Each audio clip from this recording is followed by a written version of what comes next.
बचपन काल से हमारे दादा गुरुजी, ये जो मंदिर है भगवान महादेव का, इसके बगल में झोपड़ी बना कर रहते, एकदम सामने एक जंगल जैसा, एक बाग जैसा था, वहाँ दादा गुरुजी रहते थे, झोपड़ी बना कर रहते थे। बचपन में यहीं सामने हमारे पिताजी के नाम से थोड़ी सी खेती थी, लगभग 1 एकड़। पिताजी यहाँ पर रोज आते थे, लगभग 6-7 वर्ष की अवस्था से। तो हमारे घर की एक परंपरा ये रही कि हमारे यहाँ एक ना कोई वंश में यहाँ सेवा करता है, पुजारी के रूप में। तो दादाजी थे, दादाजी सेवा करते थे। तो हम बचपन काल में उस वक्त दादाजी के पास साधना तपस्या हमसे ज़्यादा, उन पर बागेश्वर बालाजी की कृपा। और गुरु तो गुरु होता है, लघु तो लघु होता है। तो हम रोज आते थे। दादा गुरुजी की जो एक्टिविटीज़, उनकी जो क्रियाकलाप और उनका जो हनुमान जी के प्रति समर्पण, उनकी जो सौम्यता, लंबी दाढ़ी और वो विनोद में हंसना, ठहाका लगाना और चाय पीना और उनका जो बैठना। और उस ज़माने में लाल बत्ती एक बहुत बड़ा विषय होता था कि कोई लाल बत्ती गांव में, छोटे से गांव में आए, वो बहुत बड़ा बात होती थी। और गांव के लोगों ने तो कभी देखे नहीं। उस ज़माने में लाल बत्तियाँ आया करती थीं। बड़े बड़े IAS ऑफिसर दादा गुरुजी के पास में आते थे आध्यात्मिक सुख पाने के लिए, कथा प्रसंग सुनने और निजी जीवन से संबंधित मार्गदर्शन जो गुरु की भूमिका होती, वो गुरु भूमिका निभाते थे। वो उन सब चीज़ों से हमारा आकर्षण दादा गुरुजी के प्रति बढ़ा। उस समय परिस्थितियां हमारी विचित्र थीं, बहुत दीनहीन परिस्थिति थी। पिताजी उतना कुछ करते नहीं थे, कर्मकांड से उतना भरण पोषण। फिर कुछ दिनों बाद पिताजी ने कर्मकांड भी विराम कर दिया। अब और परिवार में उठापटक हो गई। उठापटक का मतलब भोजन की व्यवस्था भी ठीक नहीं। तो इसी गांव में हम भिक्षा कर लेते थे, ब्राह्मण होने के नाते। भिक्षा में जो मिलता था उससे परिवार का भरण पोषण होता था और परिवार हमारा चलता था। तो बहुत मन में दुख बना रहता था। लोग कहते थे कि आपके दादाजी तो बहुत सिद्ध हैं, वो कुछ भी बता देते हैं। ऐसे गांव के लोगों में मान्यता थी।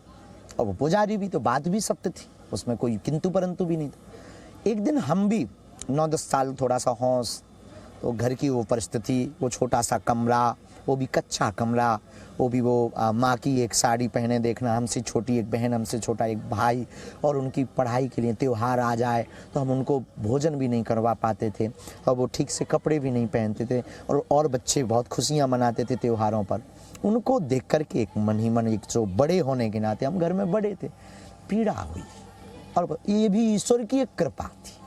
तो एक दिन हम दादा गुरुजी के पास आए और हमने प्रार्थना की कि आप तो दुनिया का सब कुछ बता देते हो और हमें तो कुछ नहीं, आप हमें बताओ। उन्होंने बहुत मुस्कुराए, बिटवा कहते थे, बिटवा, धीरेन्द्र, धीरू। और उन्होंने चाय पिलाई, जूठी चाय वो हमको पिलाते। एक बहुत आश्चर्य की बात थी कि हम 10 भाई हैं ताऊ चाचा के मिलाकर, और लगभग एवरीडे हाजिरी, मतलब आना सबका, क्योंकि बाकी चाचा लोगों का खेत भी यही था और दादा गुरु के प्रति सबका सम्मानीय भाव था। तो दादाजी के पास में हमारे चाचा लोग भी आते थे और सभी भाई हम आते। लेकिन जूठी चाय पिलाना हम 10 भाइयों में वो हमको ही बुला कर देते थे। एक आश्चर्य था, कौतुक था। गुरु की दृष्टि तो बहुत अपार होती, तो वो शायद कुछ देख पा रहे थे। वो चाय हम पीते थे, फिर उस पात्र को धुल करके वहीं रख देते थे। नीचे एक नल लगा है, अभी भी लगा है, उसको हमने मिटाया नहीं, क्योंकि दादा गुरुजी के ना उसमें हाथ से उन्होंने चलाया है, तो वो याद है। एक फीलिंग्स होती ना, वो जुड़ाव है उससे, आत्मीयता है। तो दादा गुरुजी हमको चाय पिला दो। उन्होंने हंस करके कहा ठीक है, रात को आना। हमने कहा ठीक है। उन्होंने हाँ। आपकी आंखें नम हो गई क्यों? तो यादें हैं, बहुत पुरानी यादें हैं। और जहाँ बैठे हैं अब, यहाँ तो मतलब वो सब व्यू सामने ही है, सन्मुख है। और ये तो कोई इसको कहीं बाहर बैठ कर के ये बात करते तो शायद अलग, पर यहाँ तो एकदम स्पष्ट ही है सब। बस रात को गए और उन्होंने फिर सूत्र दिया, बाहें पकड़ी हमारी, बालाजी से उन्होंने जीवन भर के लिए हमें जोड़ा। बोले इससे बड़ी संपत्ति कुछ भी नहीं। ठीक। और एक लीला दिखाई। लीला मतलब एक बहुत तेज सा प्रकाश सा हुआ, जो आज तक टीवी पे बताने का विषय नहीं, साधक का अनुभव का विषय होता है। हम चले आए, लेकिन हम आपकी तरह ही थे, जो आप लोगों को कई बार होता है। हमें भी लगा कि बस उन्होंने चमत्कार दिखा दिया, बताया नहीं कि हमारी गरीबी कैसे हटेगी, संपत्ति नहीं बताई कि गड़ा हुआ धन बता दें, हीरा बता दें, हमारे पन्ना में हीरा बहुत पाए जाते हैं, ठीक है। पर उस वक्त होश नहीं था कि गुरु ने क्या संपत्ति दे दी जो कभी खर्च नहीं होनी। उस परमात्मा की भक्ति रही। बस दिन बीतते गए, आभास होने लगा, फिर अनुभव होने लगे, फिर कोई सामने आता है तो फिर जो है उसकी ये ऐसा बोलेगा, ऐसा मन में आने लगा, लेकिन संकुचित भाव में हम कह नहीं पाते थे।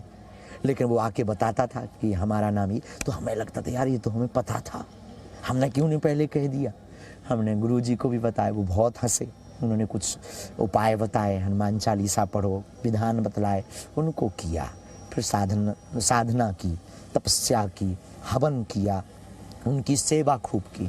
फिर 2010 में उनका काशी वास हो गया। 2 साल के लिए फिर और बड़ा धक्का लगा, क्योंकि अब हमारा जुड़ाव घर से कम उनसे ज़्यादा। आंखों की नमी अब रुक नहीं रही है महाराज जी।